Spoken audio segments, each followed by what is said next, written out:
రాజీవ్ గాంధీ ప్రాణ త్యాగాలు చేసిన కుటుంబంగా ప్రధానమంత్రి అవకాశం వచ్చిన 32 సంవత్సరాల నుంచి సోనియా గాంధీ, రాహుల్ గాంధీ, మన్మోహన్ సింగ్ అవకాశం వచ్చిన ఈ దేశాన్ని కాపాడుకుందామని, అదే విధంగా ఈ మోడీని రైతులు పండించిన పంటలకు ఒక ఆదాని అంబానీ చెప్పిన రేటుకే నల్ల చట్టాలు తెచ్చి ఈ రోజు వాళ్ళు చెప్పిన రేటుకే కొనుగోలు చేయాలంటే రైతాంగం అంతా ఢిల్లీకి పోయి 360 రోజులు కొట్లాడి 780 మంది బిడ్డల ప్రాణాల, రైతుల ప్రాణాలు తీసుకున్నటువంటి మోడీ కోట్లేద్దామా, ఈ దేశం కొరకు ప్రాణాలు అర్పించినటువంటి కుటుంబానికి ఓట్లేద్దామని చెప్పి ప్రతి గడప గడపకు తిరిగి చెప్పవలసిన బాధ్యత మీ మీద ఉందని మీకు ఈ సందర్భంగా తెలియజేస్తా ఉన్నాను.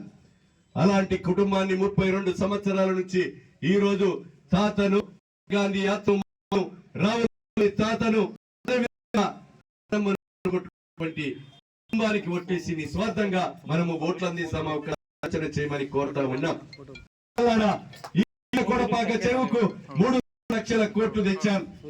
అదే విధంగా బాగిపేట చెరువుకు 40 లక్షలు తెచ్చాం.